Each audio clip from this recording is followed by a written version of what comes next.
I was running on fumes after a double shift.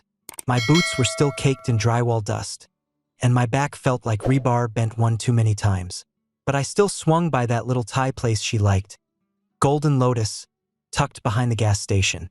She always got the green curry, extra basil. I figured it was a small thing. Peace offering, maybe. We'd been distant lately. I chalked it up to stress, her job, mine. Hell, marriage gets heavy. I thought we were just carrying different ends of the same load.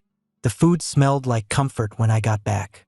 Jasmine rice, a cold beer in my hoodie pocket, a plastic bag rustling in one hand, and my key in the other. The porch light was on, but the living room was dark.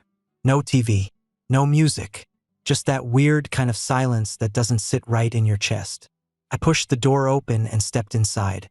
Then I heard it, that faint rhythm upstairs, the creak of the bed frame, the low moan. It didn't sound like a solo act. My gut twisted, like something ancient and primal snapping awake. I didn't shout, didn't run. I just walked, slow and quiet, up the stairs. I helped sand and stain myself. At the top, the door was cracked. And there they were, my wife. Hair a mess, makeup smudged, her legs around a man I'd only seen in corporate headshots. Her boss, Carl F. something, married, 50 maybe, the kind of guy who calls himself a visionary and wears sport coats to barbecues. He didn't flinch when he saw me, just looked over like I'd interrupted a meeting. "Hey man," he said, "maybe we should talk." That's when it hit me, not just betrayal but arrogance. The total lack of shame, like I was a trespasser in my own house. I didn't say a word. I just moved, grabbed him by the back of the neck and slammed his head into the edge of the dresser. Hard. There was a crack, not just the wood. He dropped like wet laundry, groaning, blood already staining the floor I laid with my own hands. She screamed, not for him, for me. "What the hell is wrong with you? Are you insane?" I turned to her, chest heaving. And that's when something in me flipped. I wasn't going to beg. I wasn't going to cry. I sure as hell wasn't going to lose control. So I walked over, pulled my phone from my pocket, and hit record. "You want to scream?" I said calmly. "Go ahead. Just make sure you speak up." "What are you doing?" "Documenting. Every word. Every excuse. Every lie. Keep going." She tried to slap it out of my hand. I stepped back. "Nah, you don't get to rewrite this later." That phone didn't shake. My hand was steady. Years of documenting site conditions for contractors came back like muscle memory. I filmed the bed. Him bleeding and barely coherent. Her, half-dressed, mascara streaking down her face. "I'm calling the cops," she hissed. "Please do. I want it on record. You cheated, I caught you, and I didn't kill him. Yet." She backed away. I stepped toward the dresser, opened the drawer, pulled out the emergency GoPro I kept for work site walkthroughs. Slapped in a memory card. Pressed record again. "You think I'm playing?" I asked. "This is evidence now. Every sound, every sob. You'll want to remember that next time you open your mouth." She collapsed on the floor, muttering that I was crazy, that it wasn't what it looked like. But it was exactly what it looked like. Nothing complicated. Just betrayal and entitlement. I grabbed a gym bag, stuffed it with what I needed: charger, passport, cash roll from the drawer, 2 shirts, jeans, and my work boots. Then I tossed the Thai food on the bed between them. "Here," I said. "Figured you'd be hungry after screwing your way to upper management." I walked down the stairs. She didn't follow. She knew better. Out in the driveway, I stood for a second beside my truck. The air was heavy with night and cooked rice. The light from our bedroom flickered as she paced, probably already spinning some story in her head. Maybe to the cops, maybe to HR. But I had the truth. On video, with timestamps, faces, blood, her words. And for the first time that night, I smiled. I didn't sleep that night, not a wink. Checked into a motel off Highway 7. The kind where the ice machine never works and the AC groans louder than your thoughts. I sat on the edge of that sagging mattress, phone in one hand, whiskey mini bottle in the other. My wedding ring lay on the nightstand beside a takeout napkin stained with soy sauce and betrayal. I replayed the footage 3 times. Not because I needed proof, I already knew what I saw. I wanted clarity. I wanted to study her face. The casual cruelty. The way she yelled at me like I was the one who'd ruined something sacred. That's when I called David Kearns, my corporate attorney. I've used him for years when contracts go sideways or a subcontractor tries to pull a fast one. David picks up at any hour, and this time was no different. "You sound like hell," he said. "I walked in on my wife screwing her boss." I told him flatly. "I recorded it. He's married. You still got that prenup on file." There was a pause. Then the sound of keys clacking on his end. "Yep, got it. Signed and notarized. Yours has a fault clause. Plain English, David.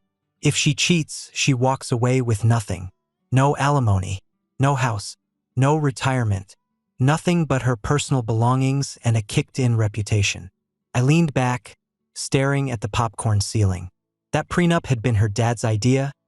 Ironically, he didn't want her marrying a blue-collar wild card, without safeguards. Funny how it circled back. I hung up and cracked open the whiskey. Didn't even taste it going down, just warmth and fire. Then I dialed someone else. A man I hadn't spoken to in 4 years, but someone you never really forget. "Vanner," he answered after one ring, voice sharp and unmistakable. "Is this line secure?" "It's me. I need scorched earth." That was all it took. No small talk. No apologies for time lost. Vanner used to be a Marine. Now he was a divorce lawyer with the moral flexibility of a hitman and the courtroom precision of a sniper. He'd handled a buddy's divorce years ago and left his ex-wife so legally naked she had to borrow furniture. We met in person the next morning. Neutral location. Old diner with bad coffee and great omelets. Vanner showed up in boots, jeans, and a leather jacket like he was walking into a bar fight. He brought a legal pad and eyes that didn't blink much. "Let me see the footage," he said. I slid him the phone. He watched it once. That's all he needed. No shock, no sympathy, just a small grunt when my wife screamed, "You're insane!" "You hit him?" he asked. "Cracked his skull on the dresser. Didn't kill him." Vanner nodded. "Good. Not enough blood for anything attempted. You'll be fine. What's the next step?" He flipped open the pad and started writing. "Step 1. You file for divorce today. I'll handle the paperwork. Step 2. Change your locks. She's gonna try and reframe this. Step 3. We get a private investigator.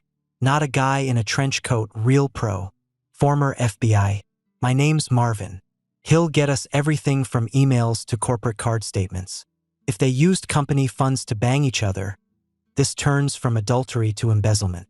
I stared at him. "You think it goes that deep?" Vanner gave a dry smile. "Cheaters are greedy.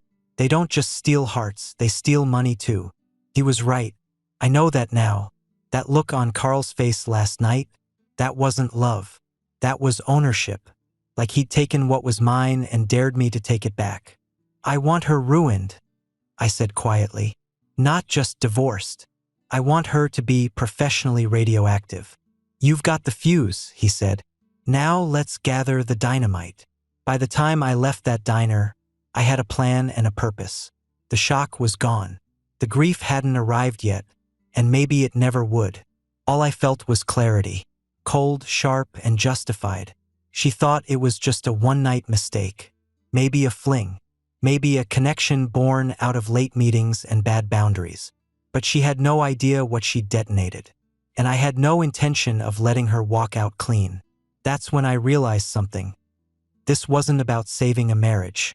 This was about burning down a lie and making damn sure the fire reached every inch of their lives. Marvin showed up to our meeting in a gray Dodge Charger. Tinted windows, nondescript as a shadow. Vanner said he was ex-FBI. I believed him the moment I shook his hand. He had that look. Like nothing surprised him anymore, but everything disappointed him. We met at a pancake joint on the edge of town. He didn't order food, just coffee, black. I slid him a folder with printouts. Stills from the video, names, timelines, copies of emails I'd found snooping through the iPad she forgot to log out of. Carl Patterson, Marvin muttered. CEO of an HR tech firm, married 17 years to Patricia. You know she filed a no-fault separation last year. No, but that tracks. He tapped the folder. If you want full-spectrum exposure, text messages, burner phones, expense accounts, I can have a preliminary report by Friday. Do you want corporate dirt or just the affair? Everything. I want to drop a nuke, not a firecracker. He smiled just slightly. You'll have your crater. I gave him half up front. Marvin wasn't cheap, but guys like him didn't waste time. By the following Friday, I had a USB drive full of filth. Carl had been running the affair through company accounts, hotels, dinners, flights for conferences. He even bought her a handbag on the company card and labeled it client gift. But that wasn't the worst of it. Marvin also handed me a business card. Embossed. Elegant. Patricia Patterson. She's been running her own recon, he said. Longer than you. She's had her suspicions for years, but no hard proof. Until now. I called her that night. Didn't know what to expect. Maybe anger. Maybe cold civility. What I got was focus. Steel. The kind of voice that didn't tremble, even when the words were personal. Are you the one with the video? She asked. Yeah, and a whole lot more. We met the next morning.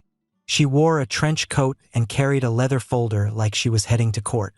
And in a way, Patricia was calm, controlled, like a woman who'd cried all her tears and sharpened what was left into a weapon. She slid me her documentation, years worth. Emails, receipts, anonymous tips from employees too scared to go to HR. They've done this before, she said. Your wife isn't the first. Just the boldest. Guess they got comfortable. Guess they thought we were stupid. I nodded slowly. So what now? We work together. It was simple, clean, efficient. No romantic subtext, no shared sob stories. Just two people who'd been betrayed by the same fire and now planned to return the favor. We laid it out like generals mapping a war. Marvin would keep digging. Vanner would handle the legal hammer on my end.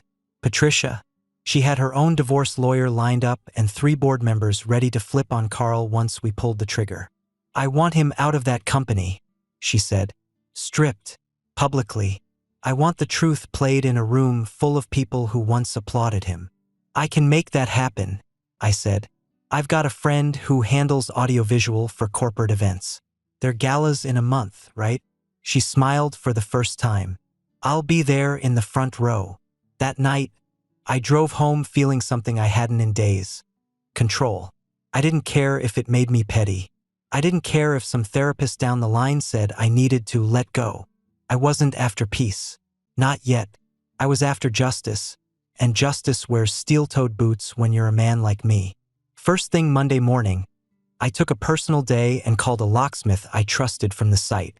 One of those guys who doesn't ask questions, just gets the job done. By noon, every lock in the house was changed, front, back, garage, even the damn shed out back. I swapped out the keypad too, and this time only my thumbprint opened the door. The house smelled like lavender and rot. Her leftover perfume still clung to the drapes, but it couldn't cover the stench of what she'd done here. Our bedroom, our couch, our kitchen counter. I didn't need to know the details. The betrayal was baked into the walls. I poured a glass of scotch, then walked room to room with my new security setup. For wireless cameras with night vision, motion alerts, and cloud backups. One in the foyer, one in the living room, one outside the front door, and one on the stairs facing the hall. Let her try to storm in and spin some sob story.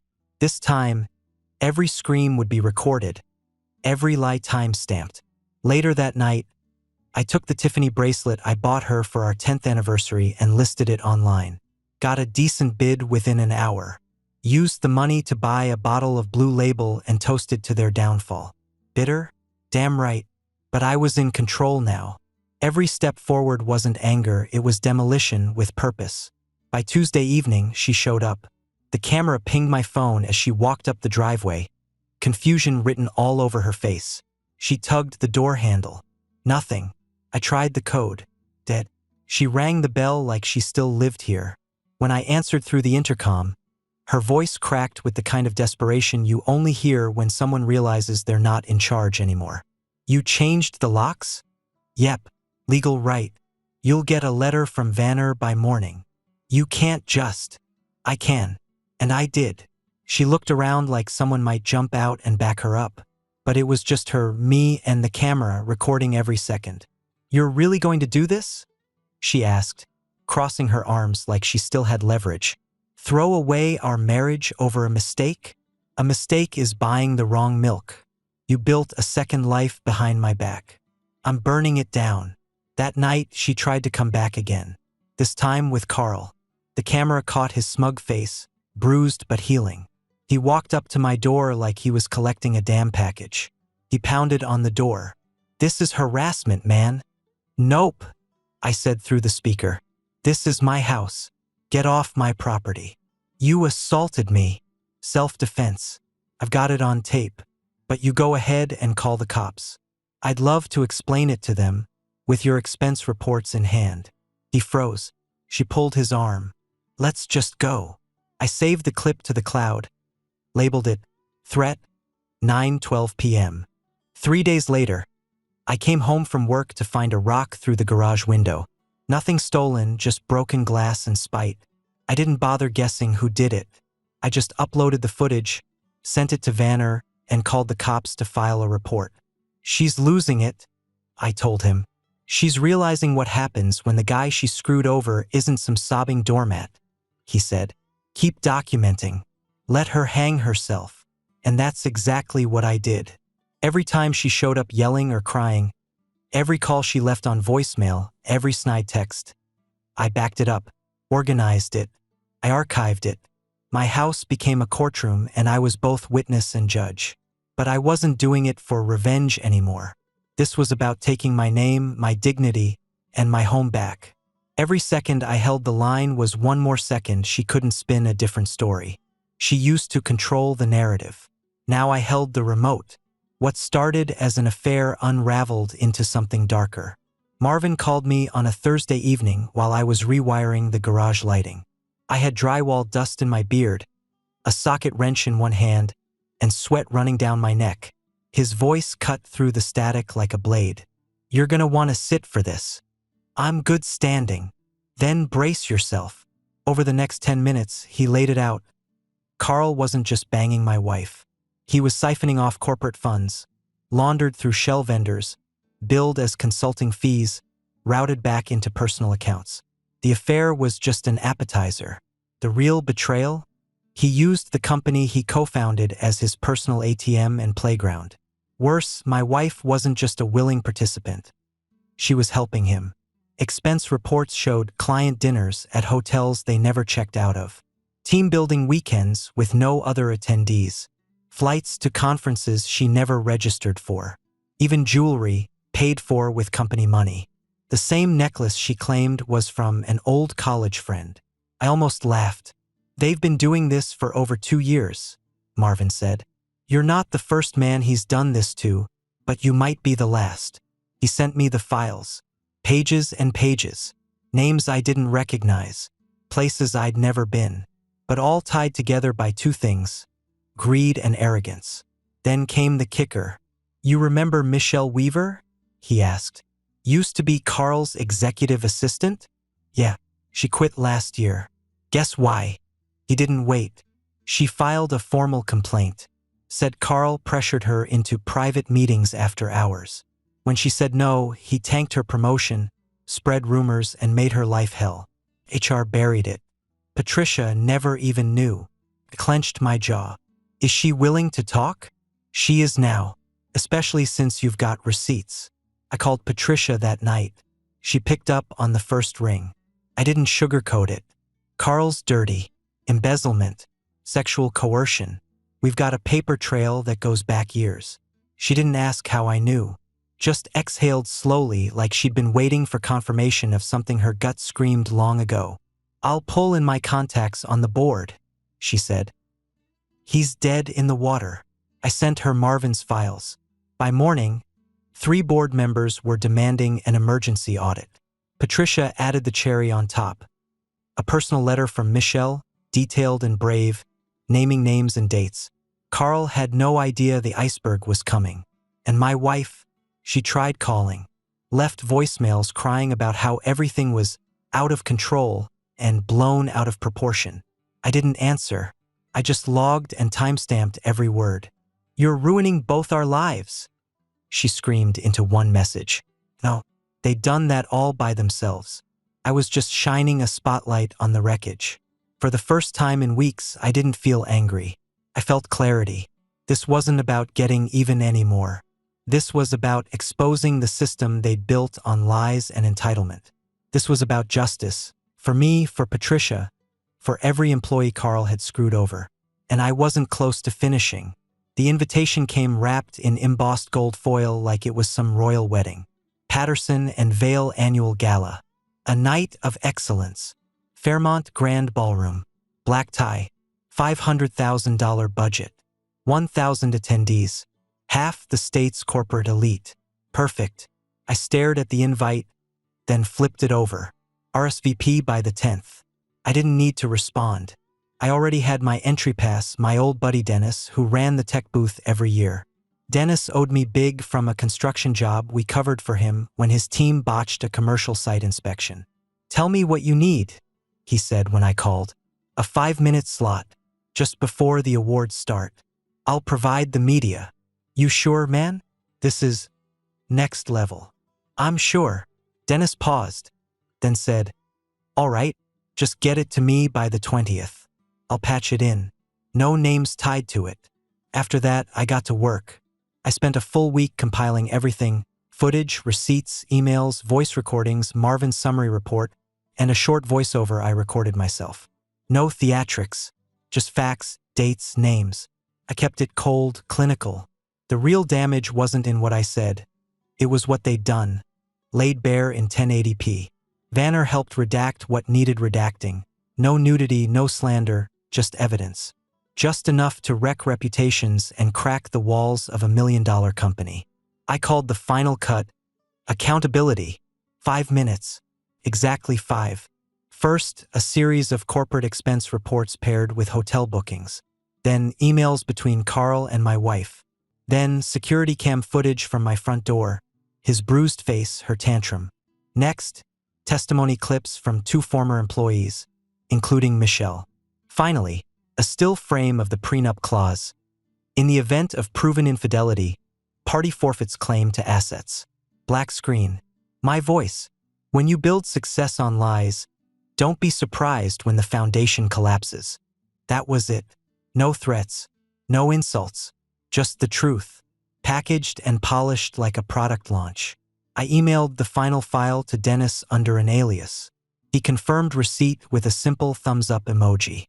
Said he'd patch it into the highlight reel, scheduled for 8:15 p.m., just before Carl's keynote speech. The irony almost made me laugh. Meanwhile, Patricia was pulling strings of her own.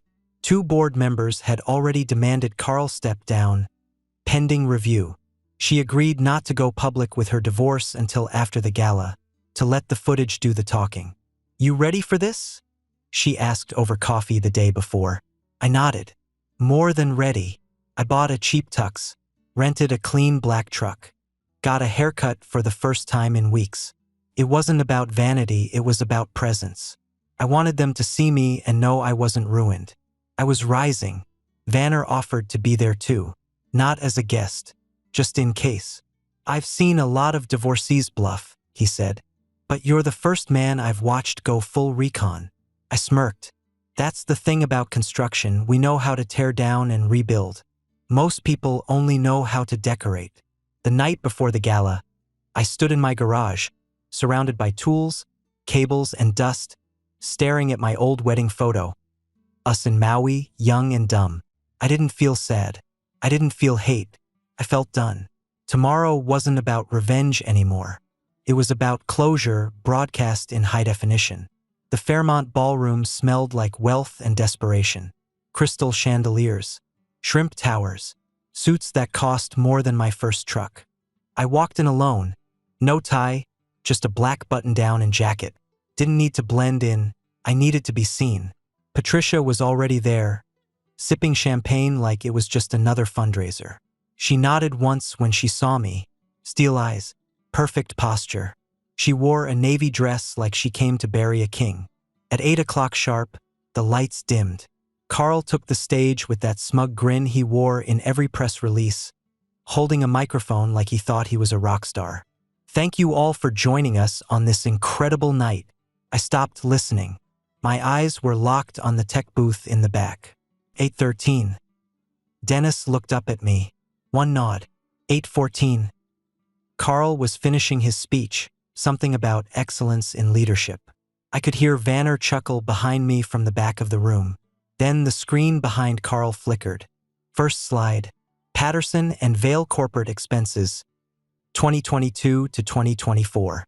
Carl paused, looked behind him. The next slide. A list of luxury hotels with overlapping timestamps and employee travel logs. Then email screenshots. Then surveillance footage. All paired with my voice, slow and steady. Every lie leaves a receipt. Every betrayal leaves a trail. The room froze, forks midair, jawlines slack. Then came the audio clip, Carl's voice from a voicemail. Nobody's gonna find out, babe.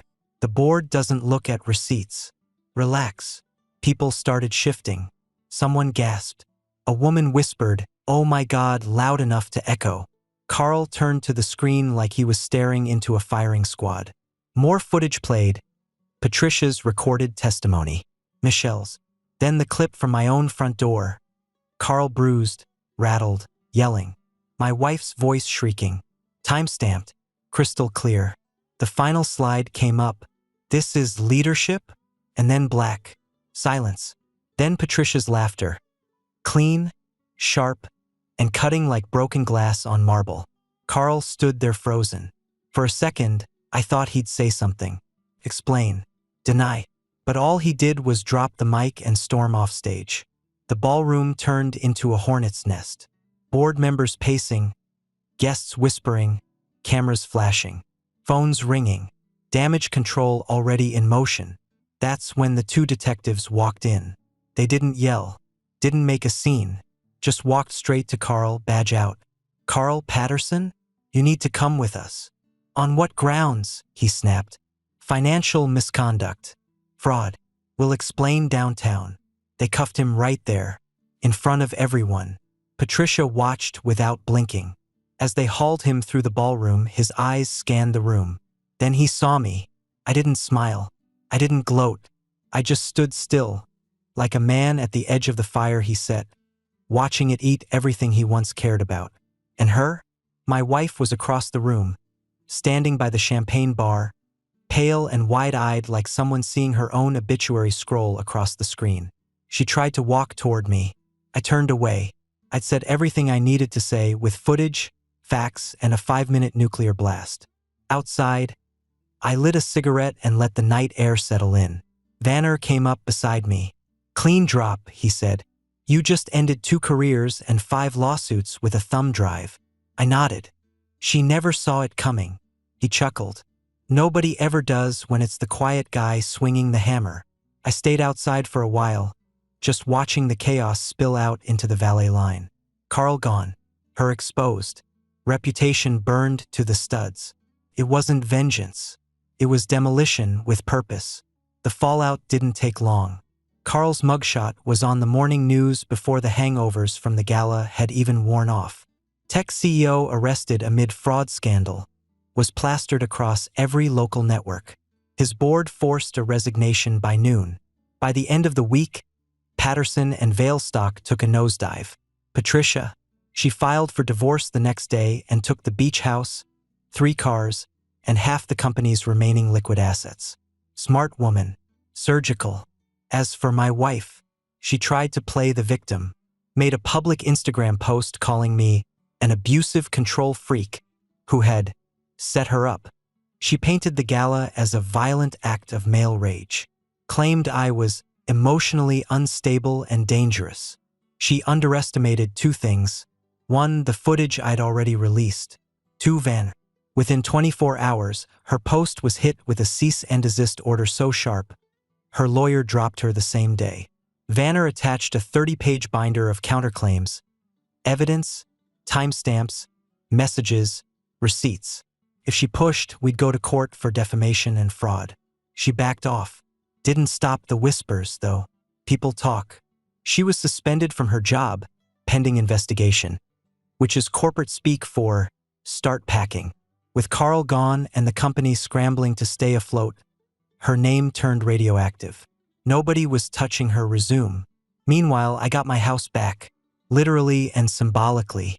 I hired a crew to repaint every room, got rid of every piece of furniture she picked, burned the mattress, donated her decor, replaced the wedding photo above the mantel with a framed blueprint of the first house I ever built.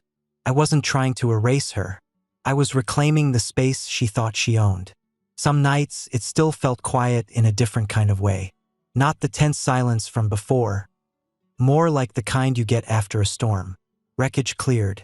The air is clean. Just the sound of your own breath and walls that no longer lie. I went back to work, picked up an extra contract or two. The crew welcomed me like nothing happened.